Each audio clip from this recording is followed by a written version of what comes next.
शिरगुल महाराज की जन्मस्थली शाया में उमड़ा श्रद्धा का सैलाब। पड़ई पर्व पर हजारों श्रद्धालुओं ने नवाया शीश, जयकारों से गूंजा वातावरण। भक्तों ने अपने आराध्य देव को भेंट किए चावल व अखरोट। राजगढ़ उपमंडल के शाया गांव स्थित शिरगुल महाराज की पावन जन्मस्थली में आज पड़ई पर्व बड़े श्रद्धा और उत्साह के साथ मनाया गया। सुबह से ही श्रद्धालुओं का सैलाब मंदिर में उमड़ पड़ा। दूर दूर से आए हजारों श्रद्धालु शिरगुल महाराज के दरबार में शीश नवाते हुए जय शिरगुल महाराज के जयकारे लगाते नजर आए। पूरे क्षेत्र का वातावरण देवभक्ति और उल्लास से गूंज उठा।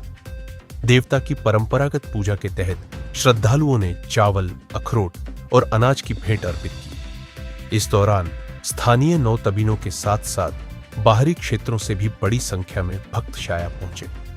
मंदिर परिसर और आसपास का क्षेत्र सुबह से देर शाम तक श्रद्धालुओं की आवाजाही से गुलजार रहा। देवता के मुख्य पुजारी देवा पृथ्वी सिंह ठाकुर ने जानकारी दी कि वर्ष पड़ेगी के पर्व के अवसर पर श्रद्धालु देवता के प्रति अपनी अटूट आस्था प्रकट करते हुए भेंट चढ़ाते हैं। उन्होंने कहा कि इस बार श्रद्धालुओं की संख्या पिछले वर्षों की तुलना में कहीं अधिक रही, जिससे पूरा क्षेत्र भक्ति के रंग में रंग गया।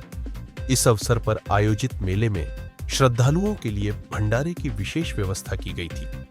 इस बार नोहरा और राय की तबीन की ओर से भंडारे का आयोजन किया गया, जिसमें भक्तों ने प्रसाद ग्रहण किया।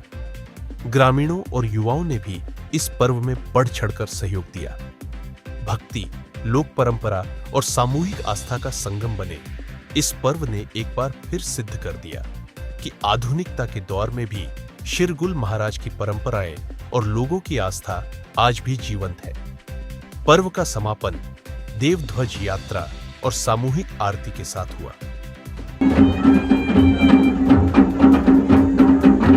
नाम पृथ्वीराज ठाकुर है। मैं यहाँ का मुख्य पुजारी और पंडारी हूँ। आज हमारे बुजुर्गों से लेकर इस तरह का एक हफ्तों मेला का जिसको मिला है, और पहले भी हमारे दिवाली होती थी तो लोगों को पहले तो व्यवस्था भी नहीं थी, तो दूर दूर से चल के लोग आते थे यहाँ। और आजकल व्यवस्था है तो आजकल हजारों लोग जो है वो हमारे शिरगुल महाराज का आशीर्वाद लेने आते हैं दिवाली में। और आज मैं सबसे पहले आपके चैनल के माध्यम से सभी को दिवाली की मुबारकबाद दूंगा। और जो भी श्रद्धालु यहाँ आते हैं शिरगुल महाराज उनकी मनोकामना पूरी करें। मैं शिरगुल महाराज से प्रार्थना करता हूँ कि जैसा ये साल बड़ा त्रासदी का रहा, तो हमारे इस क्षेत्र में जो 9 तबीन का हमारे शिरगुल महाराज जीविका है, तो मैं समझता हूँ कि 9 तबीन में कोई ऐसी त्रासदी नहीं की जो जान माल की कोई नुकसान की। तो लोग इस वजह से भी इस बार बहुत ही भारी संख्या में यहाँ पधारे हैं कि भाई शिरगुल महाराज ने हमारे ऊपर बड़ी रहमत रखी है। तो लोगों का हमारे शिरगुल महाराज के प्रति और भी उत्साह बढ़ रहा है कि भाई हम अपने जो हमारे बुजुर्गों की एक सांस्कृतिक धरोहर से संजोया रखें।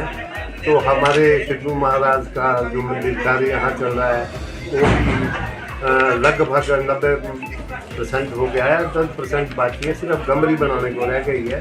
तो मैं समझता हूँ कि हमारा जो नीचे है, जहाँ उनके फादर भुखरू महाराज ने शिवलिंग स्थापित की और उन्होंने वहाँ तप किया है, तो वहाँ जब तक तुरंत नहीं लगे तो फिर यहाँ उसके बाद तुरंत लगाएंगे। तो जो हमारा नीचे का कार्य है ये हमारे मुखिया है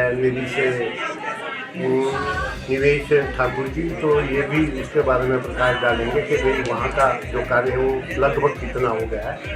तो मैं एक बार फिर से नॉर्थ बीन के सभी लोगों से आह्वान करूँगा कि भाई आप शिरगुल महाराज के मंदिर के साथ साथ जो हमारे मुख्य मंदिर है जहाँ शिरगुल महाराज ने जीवत्व प्राप्त किया है, वहाँ के लिए भी जितना हो सके बढ़ चढ़ कर भाग लें। वहाँ के लिए भी